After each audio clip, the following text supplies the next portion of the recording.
নুরুল হক নূরের মাথায় প্রচণ্ড আঘাত করা হয়েছে। তার অবস্থা এখনও শঙ্কামুক্ত নয় বলে জানিয়েছেন চিকিৎসক।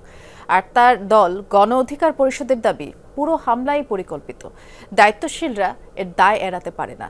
যারা এই ঘটনা ঘটিয়েছে তাদের শাস্তির দাবি জানিয়েছে বিএনপিও। নুরুল হক নূরের চিকিৎসায় গঠন করা হয়েছে 6 সদস্যের মেডিকেল বোর্ড।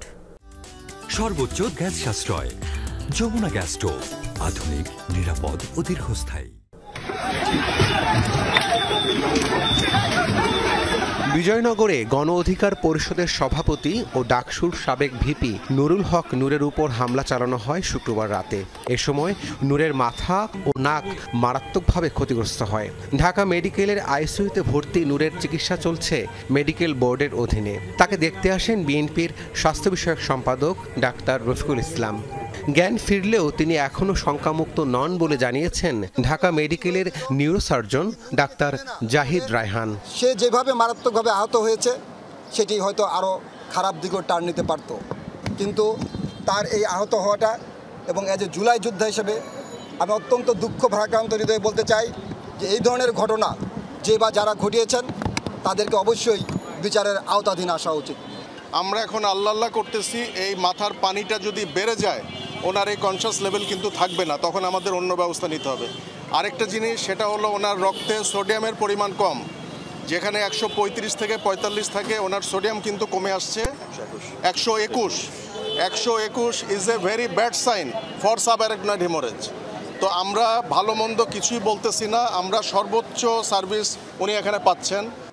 গতকালের হামলায় আহত গণ অধিকার পরিষদের সাধারণ সম্পাদক রাশেদ খান দাবি করেন, পরিকল্পিতভাবে নূরকে হত্যার চেষ্টা করা হয়েছে।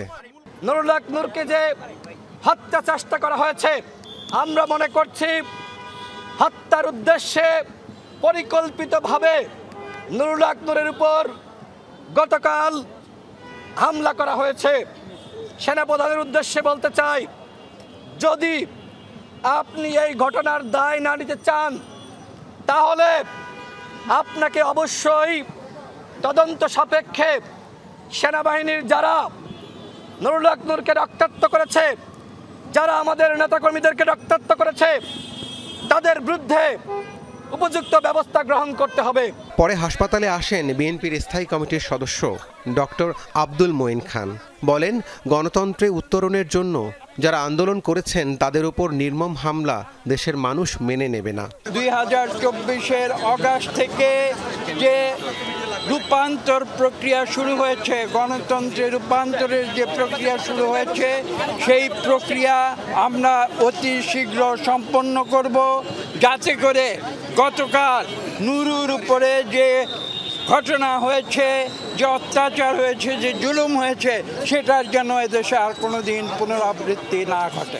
নূরের উপর হামলার ঘটনায় আইনগত ব্যবস্থা নেওয়ার কথা ভাবছে গণ অধিকার পরিষদ। এই ঘটনার সাথে যারা জড়িত। রাব্বি সিদ্দিকী, যমুনা নিউজ, ঢাকা।